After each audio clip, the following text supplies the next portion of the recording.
So for those of you who don't know who I am, I'll just quickly put myself on spotlight as well. So I'm Jade Maloney, Operations Manager here at the Institute of Health and Social Care Management, and it's my pleasure to welcome you to today's Retired Members Special Interest Group. I'm joined on the screen by John Glynn, IHSCM, Fellow of the Institute and Chair of this group, who's going to introduce two very special guest speakers for us today. I hope you enjoyed the session. Without further ado, over to you, John. Thank you. Right. Well, thanks, Jade, and welcome to you all to our Retired Members Special Interest Group. I believe we've got some people who are not quite retired with us today, which is nice as well. Without further ado, we've got two, as Jade said, two good speakers today. We've got Kevin Hollister and we've got Colin Pearson. I'll let them both tell you what they're about. Kevin Hollister, over to you. Okay, yeah, so I'll share some slides if that's okay.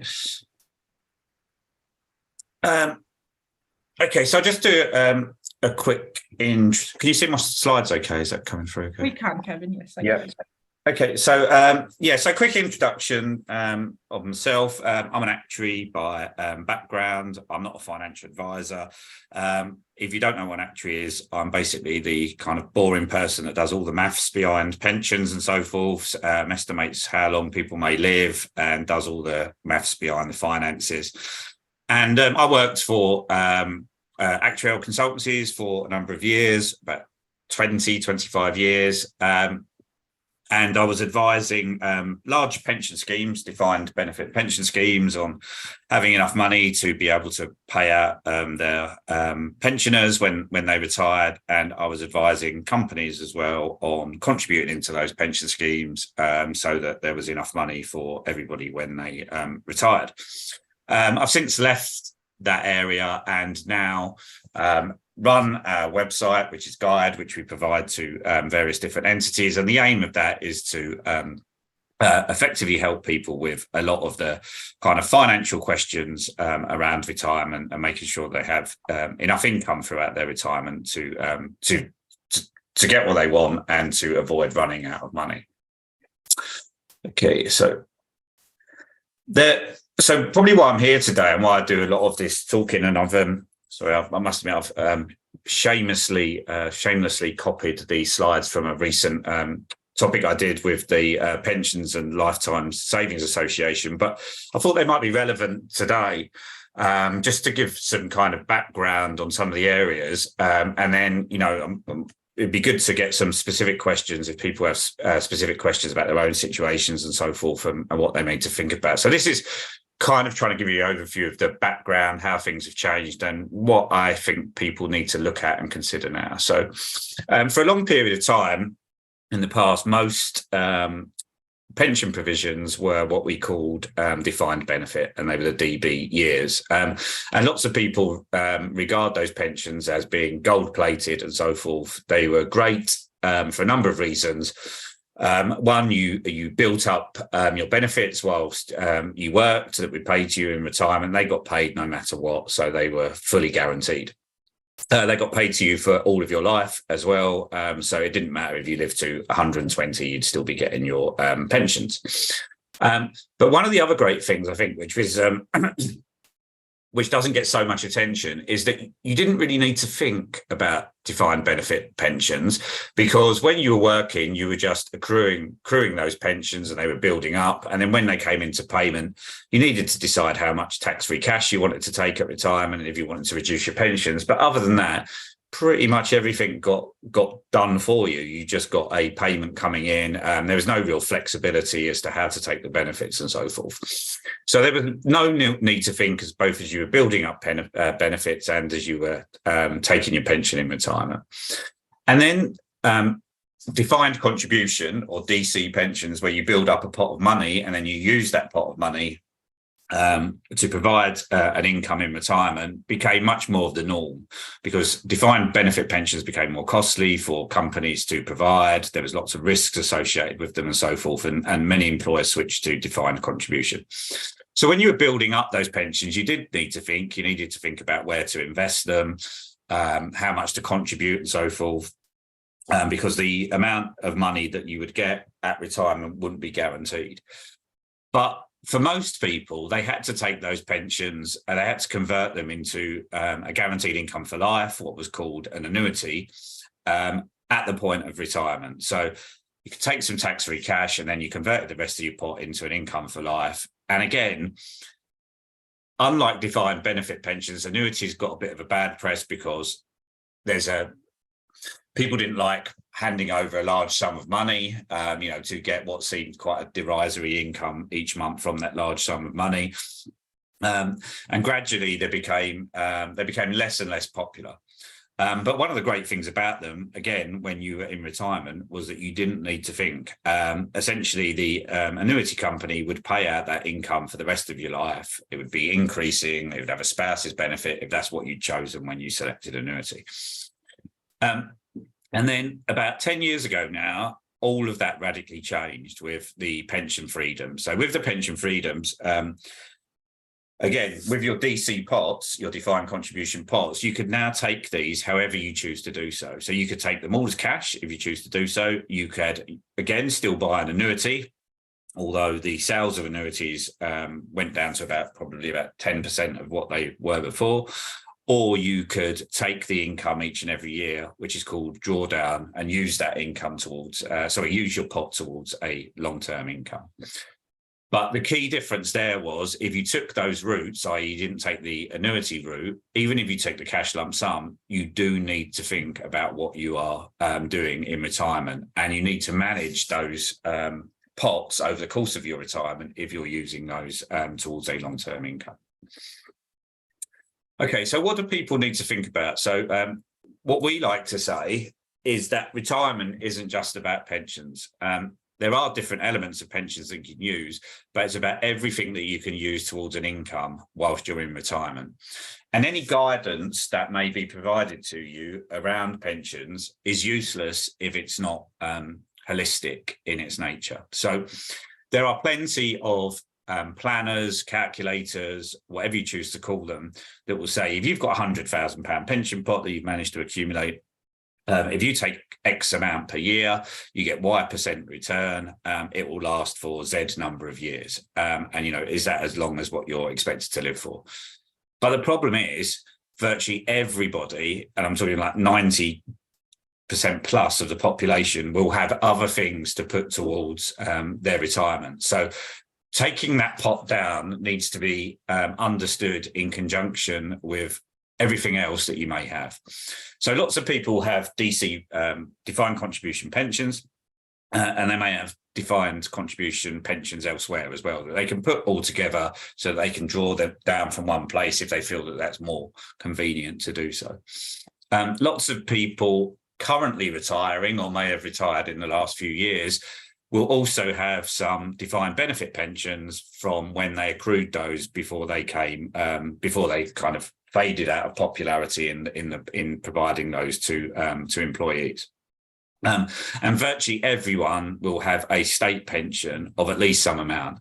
Some people, I think it's just over half of people who reach state pension age have a full state pension. Others will have a pro rata state pension, depending on the amount of national insurance years that they have accumulated over their working life. And one of the things that we would highly recommend is for anybody who is approaching state pension age or approaching retirement, or even a few years before retirement, or any point actually during their working life, is to understand how much they have accrued in national insurance contributions over the years. Because there are different ways that you can accrue those contributions. The simplest way is obviously when you're working and paying national insurance. But also if you're, if you're away from work and you're claiming child benefit, for example, you're claiming type of carers allowances, you're even claiming job seekers allowance, all those times you can be getting credits for your national insurance contributions, so that even if you're not earning, you are getting those national insurance years to go towards your state pension. And there's some particular areas around if you stop claiming child benefit because your partner earns quite a lot and so forth, there was some complexities around that, around losing the national insurance contributions, and you should continue to claim that and pay the money back, or your partner pay the money back in their tax assessment. So all of those areas were what we would class as pensions, but there are also lots of other things that you can put towards a retirement income. So retirement isn't really binary these days for many people. It's not about just giving up a job on a certain day and moving straight into retirement. Lots of people will do some part-time work. They will gradually move into retirement. That might be the work that they are currently doing, just lower hours, or it may be that they take up some work doing something that they kind of really enjoy for a period before they go into full retirement. Also, many working people are also entitled to means-tested benefits. So for lower paid people, there are lots of means-tested benefits, and I'll come on to those later on how you may be able to claim those if you're not currently claiming those, and also what the effects of taking pensions can have on those means-tested benefits. And then finally, there's the other flexible part. So like defined contribution pensions, there are other flexible pots that you can use towards a retirement. So one is any savings accounts, bank accounts that you have and so forth. Others may be more investment related, like ISAs or even just cash ISAs and so forth. But taking those other flexible parts in the right combination with defined contributions, pensions can be very tax efficient for you. So if, for example, if I just make some numbers up, but if you have no other taxable income and you wish to, say, get an income of £20,000, if you take £12,500 from your DC pension pots, and then you take £7,500 from your savings, you won't pay any tax. But you would have extracted the £12,500 from your pension pots. So you're getting money which would be taxed out tax-free, because £12,500 is broadly the tax-free allowance that you can take out there. So if you have two sources of flexible flexible savings from defined contributions and from other types of savings, using those in combination can really help with the with tax and not paying tax before you need to do so. And tax allowances will rise over time and so forth. So any plan it's really, really important that you make a plan as to how to use all of these together to provide you with the income you want. And I see lots and lots of times magic numbers floating around, like take 5% of your pension pots and they will, last you throughout retirement and so forth. There is no magic number. The amount that you need to take from the flexible parts depends on what fixed elements, like your DB pensions, your state pensions, what part-time work and benefits you have to fill the gap to what you need. So who needs to think now retirement? If I look at some statistics, then about 700,000 new pots are accessed each year. That's defined contribution pension pots. About 10% of people buy annuities like they used to have to do. And for those 70,000 people or so, there's no need to think anything more about when you're in retirement, because in relation to that pension pot, because effectively it will provide you with an income for life that's fully guaranteed. About 400,000 pots are fully withdrawn. And you may need, I'll come on to that in a minute, to really think about the consequences of doing this. And about 230,000 pots go into one form or another of long-term drawdown. And pretty much nobody pays for advice if they're going to take their pots out fully. And about half the people pay for advice if they're going to go into long-term drawdown. And it's typically skewed towards people who have really quite large pots in retirement that take advice. Now, you can manage an income throughout your life without taking advice if that's something that you wish to do. But you need to have the tools and the equipment and the planning to be able to be able to basically do that and avoid some instances where doing so in certain ways can lead to adverse consequences. Okay, so the type of things you need to think about differ vastly between people who've got quite a lot of accumulated savings and pensions income at retirement and those with lower amounts. And any kind of guidance or what you need to think about and what should be there to help you needs to be kind of tailored to those two types of demographics. So start with the first group. If they've got large amounts of accumulated savings and pensions, you need to think about sustainable withdrawals and your life expectancy, which our tools and many other tools can help you with the planning and understanding how long you may need that for. You need to think about the shape of your income that you may want as well. So, for example, if you have an income which increases fully, like tries to keep pace with inflation for all of your life, that will be more costly to provide than one which maybe increases to about 75 and then goes flat, so it falls in real terms in later years. And if you look at typical retiree spending, lots of people in retirement are spending less when they're aged 80 than maybe when they're aged 70 in real terms. You become less active, you're going on less holidays. That's something which is, may happen to a lot of people in those later years. And therefore, if you take that type of shape income with the same size pots and the same size savings and so forth to live off, you can have a higher starting income if you know you're going to flatten it off in later life and it doesn't need to keep going up in those later years. And then where to invest your money and so forth, and as I said about your life expectancy. If you've got a lot less at retirement, and a large proportion of these, proportion of people in this bracket as well, will take the full cash benefits. So they may have quite a small pension pot, and they may say, "Okay, I've got 20k pension pot. I don't feel it's enough to provide me with a sustainable income. I might take that out all as a cash sum." And if they do that, there's three key things to think about. One is, well, if you do that, what else are you going to live off? So, can you achieve what is the minimum income for a typical retiree? And there are some really good resources around this.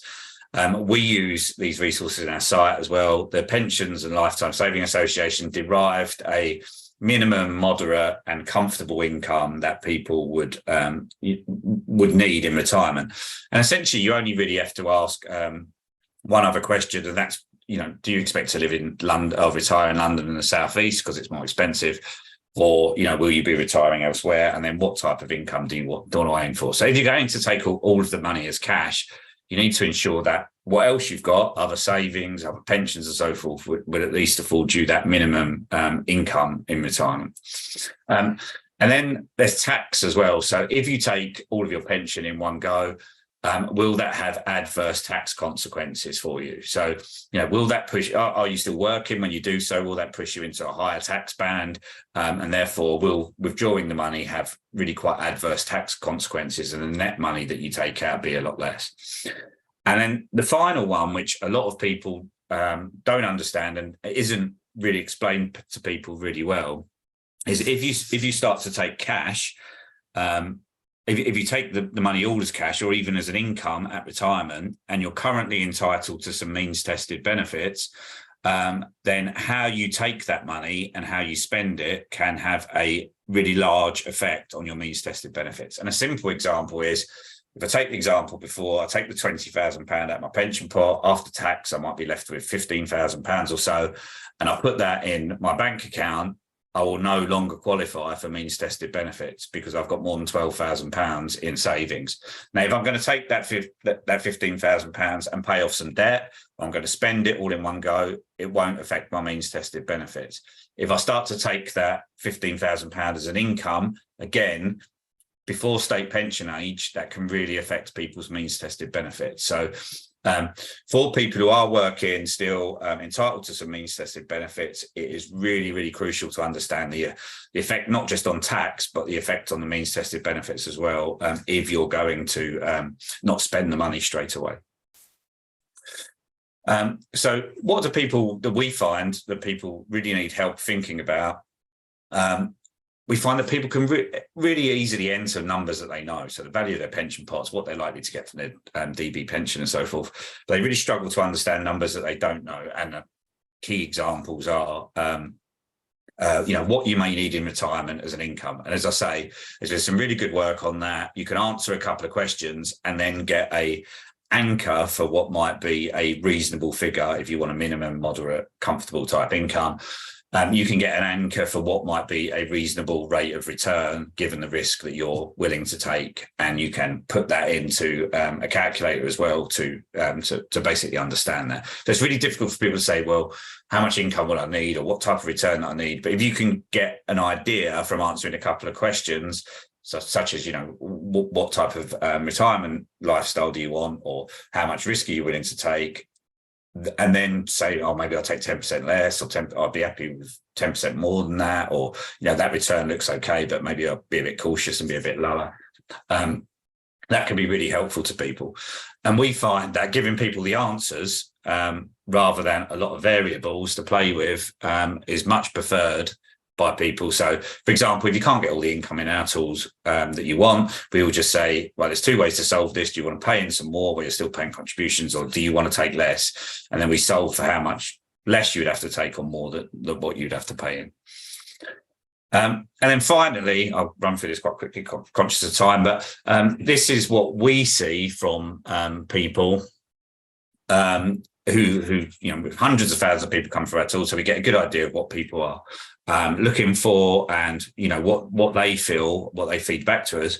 80% of people feel they don't get enough support from their scheme, employer, or provider around how to take their money. There are lots of really good free resources out there. I mean, there are other calculators other than our own, but there's also Money Helper, the PLSA standards that I give, pension wise. There are lots of free help and support out there and guidance to people if you don't feel that you're getting enough from your employer or provider to help you with that. 90% of savers, we asked, would rather see their later income post 75 have to be reduced, and in their early years of retirement, when they're enjoying retirement and so forth, and are quite active. That just probably seems like it wouldn't be that unexpected. People are happy to have to lower their income in later life.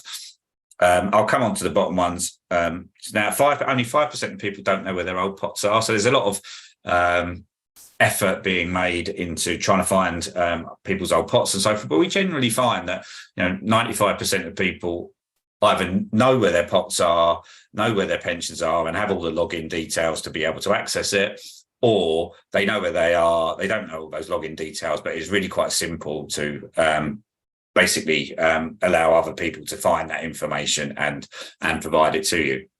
And 20% of savers who want to use that kind of drawdown approach, they still add some annuity income to their plan. So they don't go out and use all their pots to buy an income, but lots of people are comforted by the fact of, well, at least 25% of my pot is being used to buy a fully guaranteed income. And if I've just got that and the state pension, that will provide the minimum, and then I can use the other parts for flexibility. So that's probably a good time for me to stop and kind of take any specific questions anyone may have. Yeah.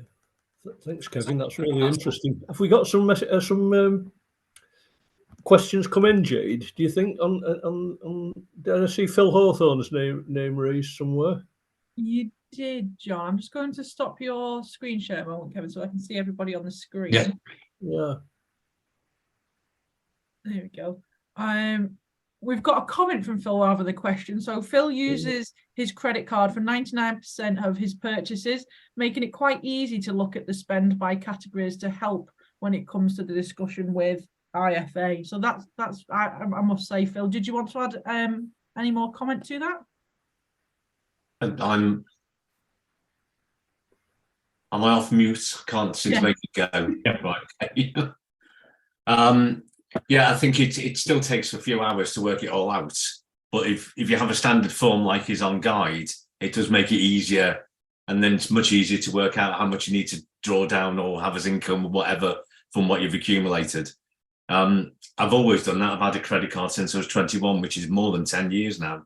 And it just feels easier. I don't put the beer on because that's just too embarrassing. Oh, thanks. Thank you, Phil.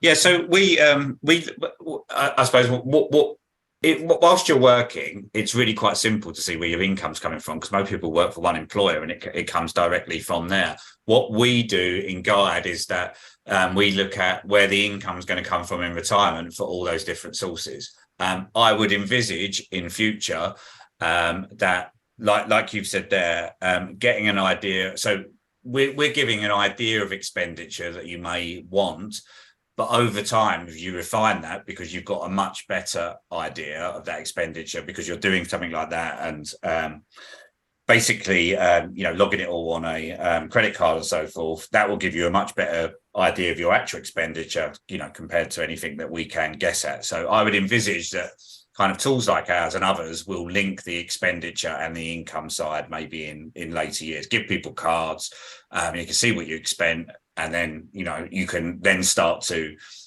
change the forward planning to say, well, okay, we know roughly what you've been spending over the last couple of years. We assume that's going to go forward in the future. Oh, right. Well, thanks. So, have we got any more questions from our participants today? I mean, personally, I'm quite impressed by that. I'll just tell you what I did, Kevin. I took a good chunk of my pension while I was still working to buy a house for cash that I got opportunity for. So I've got a less pension now than I would have had, but I've got a house that's paid for, that's gone up in value significantly since I bought it. So that makes sense to you? Yeah. So, essentially, there will be lots of people. I mean, I obviously don't know about people on the call, but there will be lots of people who are relatively kind of pension resource poor, but will have, but what we would call kind of equity rich from their house. So especially, of a certain generation that's seen large increases in house prices. If they've bought a house, they will see that. They will see that equity is there. What we do see, though, and speaking to some financial advisors, is, you often hear my house is my pension in terms of I will draw some money from that house in some way to provide my pension. But very few people actually want to downsize or leave their house because they love their house, and it's something that they're really they're really kind of reticent to do. So in order to do that, if you want to stay in that house, you would have to look at some kind of equity release. And one of the things about equity release, which is good in terms of how the FCA regulates it, is that one, it's an advised product, so you can only get equity release through advice. And two, you must have extinguished all of your pension pots and so forth before any advisor is going to tell you to effectively borrow against your house in later years. But one of the things that, we're adding that soon to our site, just to kind of give people some reassurance. So they may well say, well, okay, I can see that my pots and my other pensions, are going to run out by maybe late 70s or so forth. But I've actually got all this equity in my home. Would it be possible at that stage to borrow some equity and use that should I need to for my remaining sort of 5 or 10 years? So, and then that way people can at least understand, well, I can actually enjoy my retirement at the income that I need, knowing that I've got this equity, and I may not ever have to tap it up, but it may be that I have to in later years. So I can see another question there. Yeah, we've got time for one more question. I've got Jyoti. I'll bring you on screen. You're on mute at the moment, Jyoti. There you go. Hi. I have paid national insurance most of my life, and I have only had little time which I have not worked for. My number of years of work are quite similar to what my husband has done. When my state pension's calculated, I get much less than him. What could be the reasons? When I wrote to them, the reason given to me was, oh, I've got a good NHS pension and therefore that's why it's less. But he too has worked in the NHS all his life. Okay, yeah. So there's a couple of points. So I mean, if you Google quickly check my national insurance record, you can see the number of national insurance credits or years that you've built up. So if you've got 35 years plus, you should get a full state pension. Where they're talking about the national, your NHS pension, is that for a number of years, you could contract out of some part of the state pension that was called SERPs at the time. I did it myself. And if you do that, you get what's called a contracted out deduction to your state pension. So your state pension may be, well, the latest figure is about 11,000 a year as a full state pension, but then they will take a bit off because of those years where you contracted out, and the NHS scheme was a contracted out scheme for a number of years. So that may well be the case.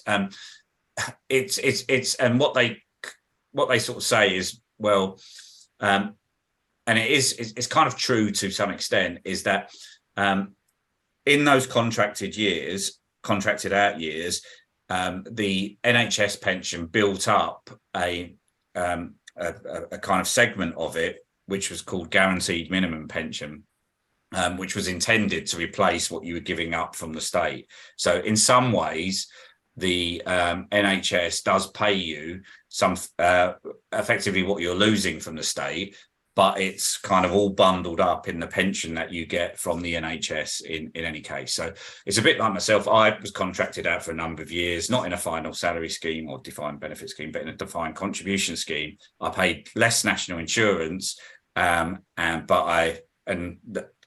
those credits went into that national insurance went into a pot, and therefore I've got that contracted out deduction as well. So I think that's where they're coming from. But the first thing to check is if you've got those 35 full years, because if you've been working all your life, then you would get the full state pension just apart from that small deduction for where you were contracted out. I might be just under 35. I don't know, but I did my added years as well. But that goes to my NHS pension rather than the state pension. But I still feel it's significantly less. It's more like someone who's never worked, like my mother got pension credit, and it's similar amount I'm getting now. And I thought, how comes there's a huge difference? And my husband's pension's much bigger than mine, and he's still getting more than I'm getting. Yeah, so it's, as I say, it's literally a very simple formula. It's 35 years. If it's 35 or more divided by 35, you get the full amount. And if you say got 20 years, it's 20 divided by 35 should give you that ratio, 20 divided by 35 times the full amount.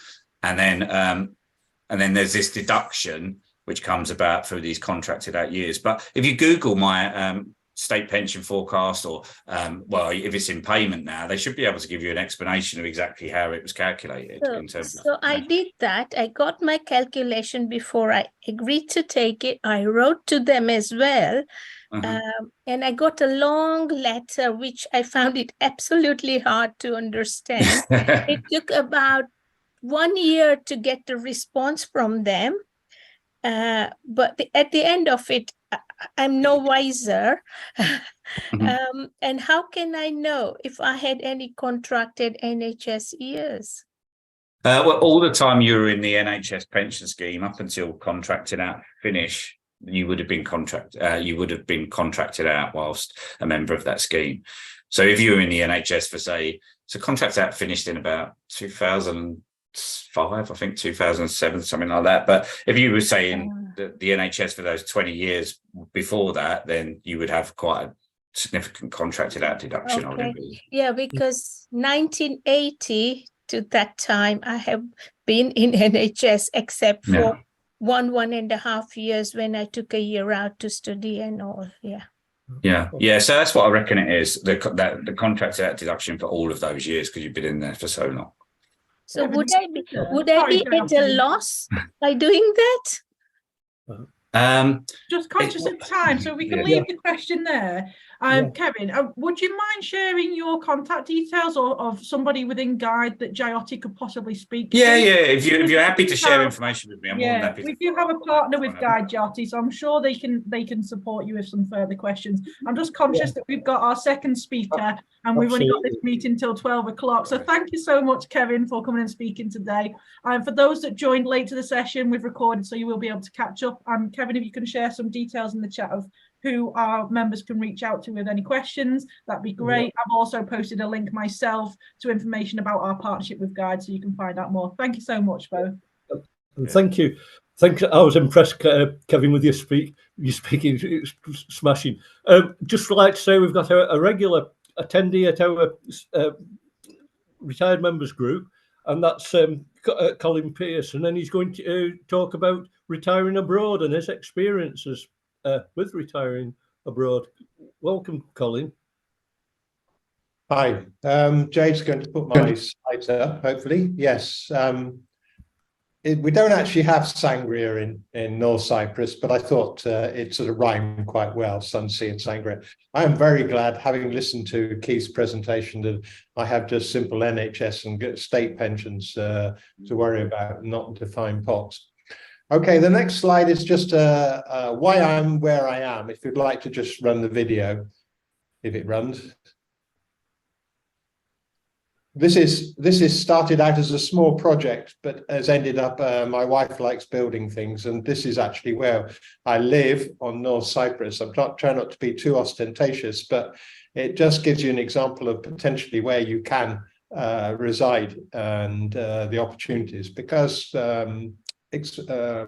capital expenditure or buying houses is relatively cheap here. It just is a little bit more expensive once you have to understand all the rules. While that's going, I'll just say a little bit about myself. My background is I spent 27 years in the NHS, and that covered a whole range of areas, from French aid, Peterborough, and ended up in Milton Keynes. The house to the left, what our house looked like when we first started, but if you live on the coast, and it's a very windy and coast here, you have to protect it. So we ended up having to build around the original house. Anyway, so I spent 22 years working abroad as an HR consultant, which covers Egypt, South Cyprus, Solomon Islands, Libya, Philippines, and I did various short-term assignments. If you put the next slide on, Jade. No, we don't need, right. And this just gives you a brief overview. Some of you who are on the group will know this already, but I stopped working about a year and a half ago, mainly because I was just doing short-term assignments, which are a lot of hard work, and I'm not sure either party benefit particularly. Okay, next slide, to just give you an idea of what I was going to cover. How it usually comes about, some of the key issues, particularly property and residency, maintaining one's health, tax and cost of living, expat communities, and a little bit about language and culture. Okay, next slide. So there are really three avenues people tend to come. They can be like myself, where you work abroad and decide to stay. And in fact, Cyprus was a good base for me, having worked in the south side. The other principal option is mainly you go on holiday to a country, you like it, and you buy somewhere for short holidays, which gradually increases as you approach retirements. These are affectionately known here as swallows. They tend to have two homes, one in the UK, but not exclusively there, and they have one here, and they come maybe 3 months of the year when the weather is not too hot and it's not too cold. The other third one is where you decide to make a new life, and this might be some sort of life crisis that you have, or you're cashing in on some successful business venture or something like that, and you settle abroad on a permanent basis. And we have people who fall into those three groups, mainly the second and the third. Our principal motivation was we wanted to build our own house. We found it very difficult in the UK when we were there, and we wanted to be in a rural setting. So that was part of it, the reasons. Okay, next slide. So the principal reason that people have to be or consider is really about family. If you've got grandchildren, how quickly you can get there. If you've got elderly parents, how much you need to support them and so on. These are very much personal decisions, but they are usually key in deciding whether people retire abroad. My children had gone to university, was when I started working abroad, so that made it easier for me. I did consider moving to Australia, New Zealand, where they now are, and they live permanently. But COVID put an end to that. And to be honest, it's more expensive and there are bigger issues getting health cover in countries like that when you come in it fairly late. So the other main issues are about property and residency, maintaining health. This is the list I gave you before, actually. So if we go to the next slide, we'll talk about property. You have a choice to some extent, whether you go for a villa or whether you go as part of a complex. Both have advantages and disadvantages. What you tend to find is that if you live in a complex, most of the people will arrive in the main holiday season, and getting access to things like swimming pools can be extremely difficult. You also can have a multitude of different neighbours very close, and that can be attractive for some people and less attractive to others. Villas come with its own problems, not least our swimming pool, which we've replaced 3 times because of the way they were built or the material that was used. So this is not an easy choice, but it's never a cheap choice having your own swimming pool. The next part is really about getting title deeds when you buy property and planning permission for new work. Title deeds are quite difficult to get and require a certain amount of lubrication in the Mediterranean style, which only if you've lived there you would understand. We managed to get our title deeds for the original house, the smaller one, but getting planning permission or getting title deeds with extensions is extremely difficult, and we've generally given up. Since nobody's very interested in it, we're not going to have the local council chasing us. We'll just live with what we have, and that's what we'll do. Obtaining residency is a bit of a challenge, and it's got worse because of Brexit, and that's particularly true in people who retired to Europe. We're not in Europe, so that has certain advantages and some disadvantages. But you can usually get residency for 2 years. Up to 60, you have to take a medical. Thereafter, it's just demonstrating either a certain capital in the country or a regular income. There is no doubt you have to keep a UK address, and this is mainly for bank purposes. Otherwise, they'll close your bank account if you're in the UK and they consider you're living abroad. Sadly, for UK driving license purposes, you need to have a UK address. In order to travel to the south, you need a UK driving license, so that's the only reason I keep it. Getting across to the south side, the Greek side, can now be quite challenging, and you're really restricted to 3-month periods, and then you have to wait another 3 months. But there's a number of reasons why you might go abroad. I worked on the Greek side for a while, and I actually have a Greek pension of all things, but small one anyway. But it's not straightforward, but there are things you can get on the Greek side which you can't get on the north side. Okay, maintaining health. Next slide, please, Jade. There is a variety of government hospitals and clinics. I worked as a volunteer in some of that in the early part of my career. They provide a certain degree of service, but you actually have a very wide range of private and teaching hospitals and clinics. In fact, it's a growth area. Universities and teaching hospitals here, there's not really control, so no real attempt to actually try and have a universal healthcare. They'd be hard pressed to do that. There aren't nursing homes, which is a consideration because it was the practice for most people who came to North Cyprus to go back to the UK when they were 80 or so or older.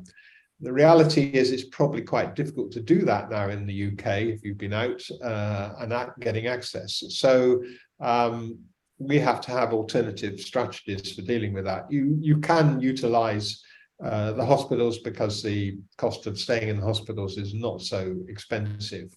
But as I mentioned there, you have to be wary of retiring abroad if you've got pre-existing health problems, because utilising the private system, it's not over expensive, but it's certainly not something you want to actually budget for a long-term period. Having said that, we're very lucky. I have a local Turkish Cypriot GP who was NHS trained. In fact, she was my interpreter when I was doing work in the government system here. But it's very easy to get hold of her and it's very cheap. And you can get cheap diagnostics fairly easily. Fortunately, my wife is an ex-NHS nurse, that helps. But in the long run, I've probably got to consider hiring a Filipino rather than a nursing home. This, of course, depends on approval from my wife, which currently is not forthcoming. There you go. Right, tax and cost of living. Next one, please. You can, we have non-residency status, but because we're either part of Turkey or considered part of Cyprus, we still get our UK pensions with inflation improved, which is a bonus. But you've still got to complete tax returns and so on. There is a risk because even though you live out here, you're still subject to inheritance tax, which is why we have a strategy of skiing. Does everybody know what skiing is?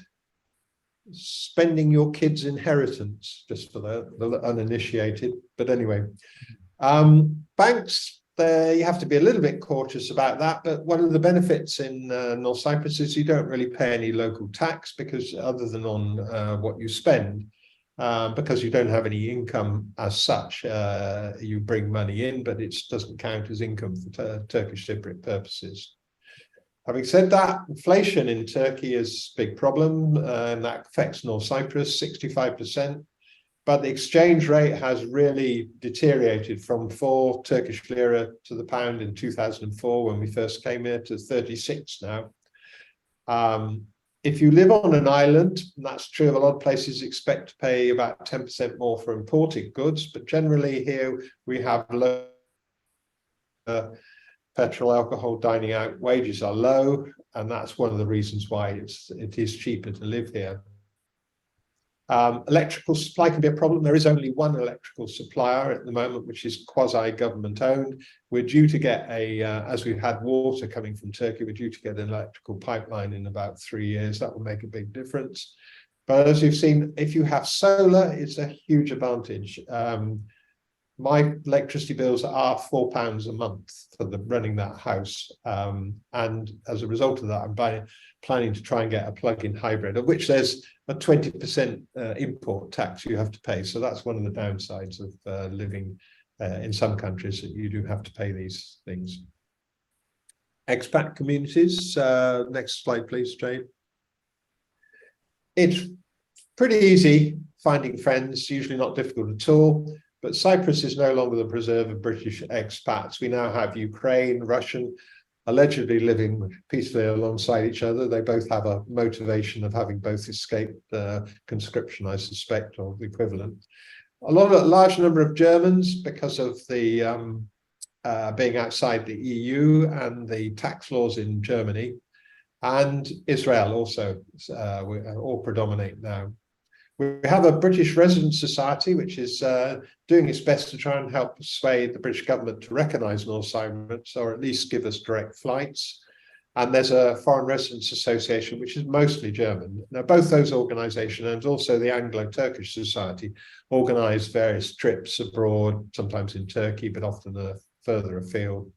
I play bridge, so actually there's quite a lot of activity there, both online and face-to-face. Next slide, last slide. Some of us aren't programmed to learn new languages, but Google Translate works really well. Fortunately, my wife speaks Turkish, so that helps. But don't expect to prevail in courts, police issues. you have to work on the premise that you are a guest with very few rights. So you have to be aware of that. You have to expect delays and bureaucracies in most public dealings. That comes with the trade. If you've lived in the Mediterranean, you'll be well used to that. But it's worth remembering that in the last 18 years, most Turkish Cypriots have become worse off, whilst foreigners benefit from currency improvements. And it's a very difficult dilemma, how to approach that and how to deal with that, because it is very difficult. And Turkish Cypriots being also sort of sanctioned because of the attitude of the Greek Cypriots also makes their life a lot more difficult. Hopefully I'm not offending anybody, but they're basically Muslim light. In other words, they participate in alcohol and there's less religious observance here. But otherwise they're very similar to Turkish. The other curiosity about the island of Cyprus is that though it's very peaceful and safe, it happens to have the highest ratio of soldiers per square metre in the world, with all the attendant problems. I don't know whether anybody would like to hazard a guess what that might be. Large numbers of male soldiers floating around with not a great deal to do. It's a drunken behaviour, of course. Less that. It's actually mafia and prostitution and gambling, which you can do on this side, not the other side. That is true across both communities. It's not a big problem, but it's just a curious thing, that a byproduct of having so many soldiers. We've got 5 armies at last count, none of whom are fighting each other, but they're there anyway. Okay, that's really a brief tour de force of retiring abroad, at least from my perspective. I'm happy to answer any questions if anybody's got anything they want to raise. Does anybody have any questions? I found that really interesting, Colin. Just open the floor to anybody really who wants to talk to you about it. So you talked at the beginning, Guiide, about our forthcoming meetings, retirement. Can you just remind the group when the next meeting is? And it was, I think it was... I will. Yeah. So just before I forget, Colin, thank you so much for telling us about what it's like retiring abroad, showing us your beautiful property and telling us all the positives and some negatives that come along with living abroad and retiring abroad. So thank you so much. Again, thank you to Kevin. In terms of this group moving forward into the new year, we are going to move from monthly meetings to bi-monthly. We'll be having joint events with our soon to launch student special interest group, because there's lots of experience within this group itself that we can impart on our students that are just starting off their career within health and social care. Our next meeting is on the 16th of January, 11 o'clock till 12 o'clock via Zoom. So same time, same place, but we're meeting every other month now rather than monthly. I'm hoping to have Roy Lilly join us to give us an update on the state of health and social care. I will send out details about that shortly. I'll also circulate today's recording, short minutes that have been recorded from our virtual note taker, and of course any of the resources that have been shared in the chat, such as Kevin's contact details, link to Guide, and also Tony's carbon tracker link as well. Whilst you have now retired or are due to retire from health and social care, we want to still be part of your journey and sharing future development of our health and social care professionals, because you have got so much experience and diverse backgrounds. So thank you. I'll leave it here for today. Thank you, everybody. Take care. Bye. Bye.